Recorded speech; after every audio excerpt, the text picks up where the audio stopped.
In the previous video, I presented some examples of how to use the chain rule in computations. I assume you have watched it first. In this video, I will write the statement of the chain rule for arbitrary functions, explain the notation, and try to prove it.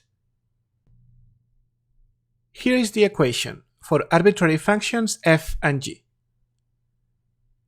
The derivative of the composition of f and g, evaluated at x, equals the derivative of f, evaluated at g of x, times the derivative of g, evaluated at x.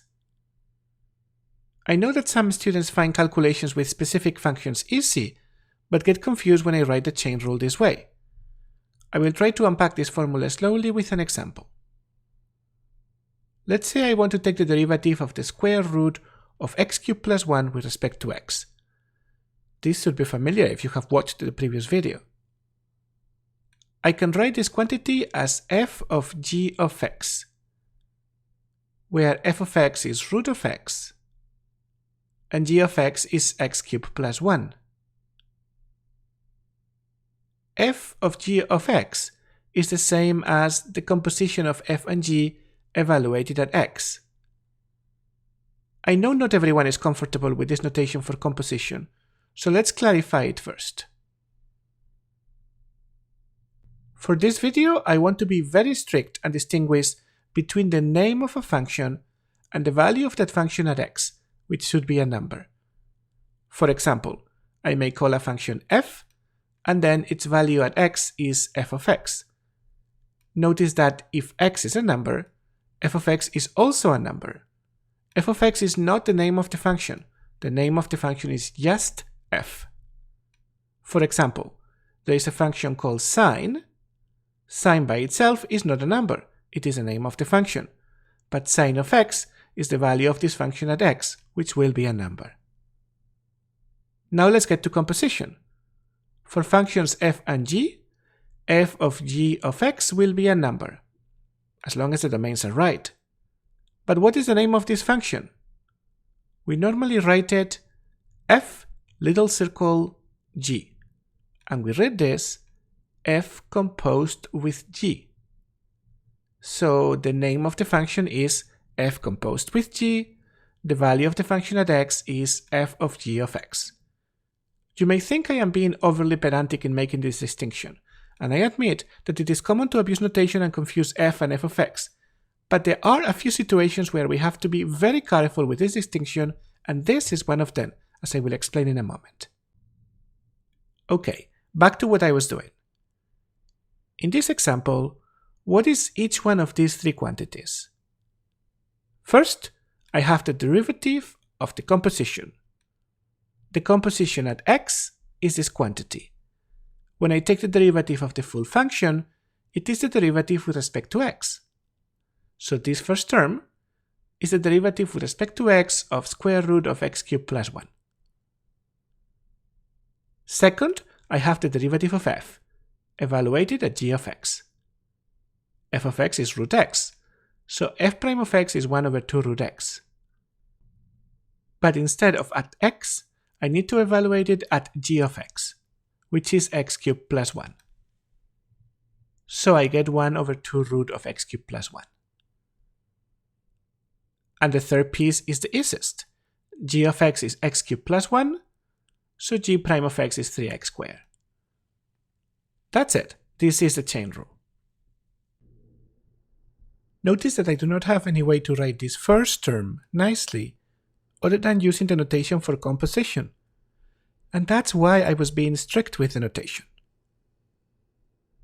This formula summarizes the chain rule, but if I want to think of it as a theorem and prove it, I need to be yet a little bit more careful, as usual. Here is the chain rule as a theorem. I begin by introducing the notation. A is a real number, f and g are functions. At the bottom, I wrote the equation for the chain rule. I wrote it at a because we can study differentiability at a single point at a time.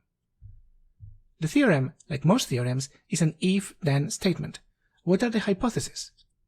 In order for this formula to be true, I need to assume that each one of these derivatives exists.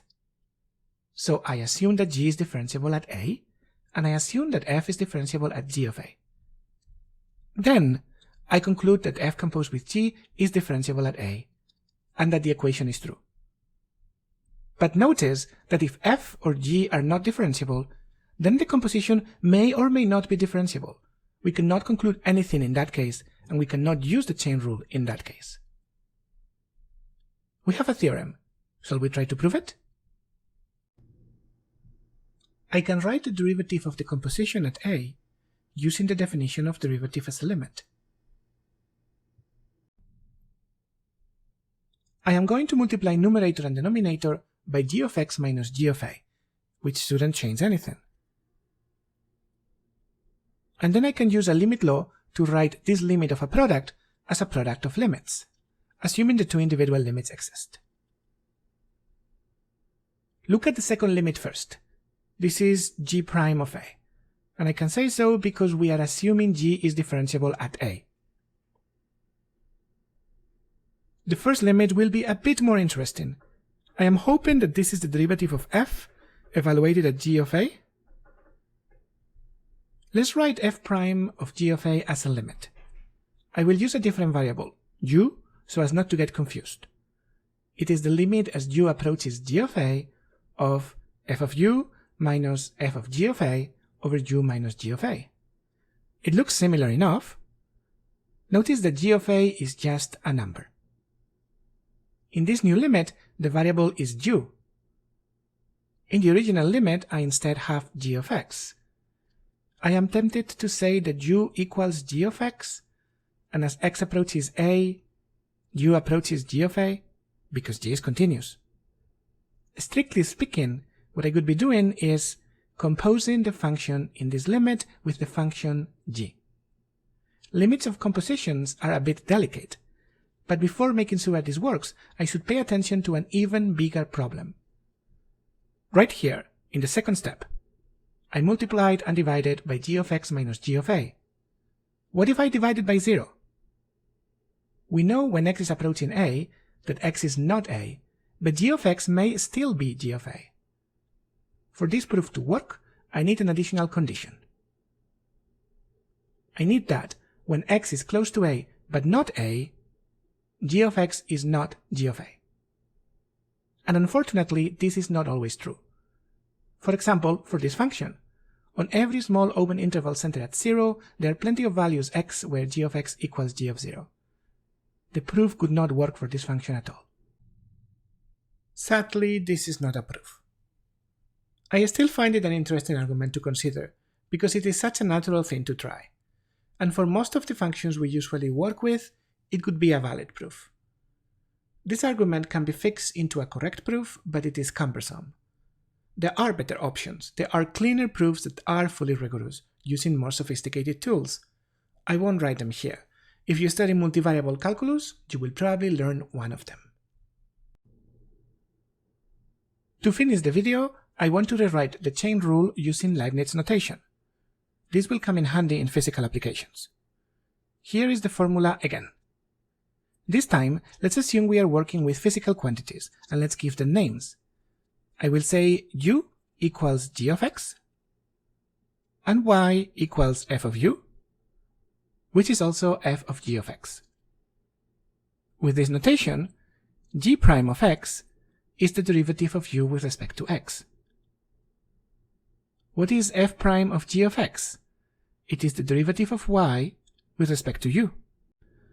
And finally, the derivative of the composition is the derivative of y with respect to x. And that's the chain rule in Leibniz notation.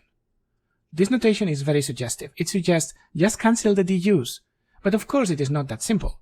Du over dx is notation. It does not mean that I divide a number du over another number dx.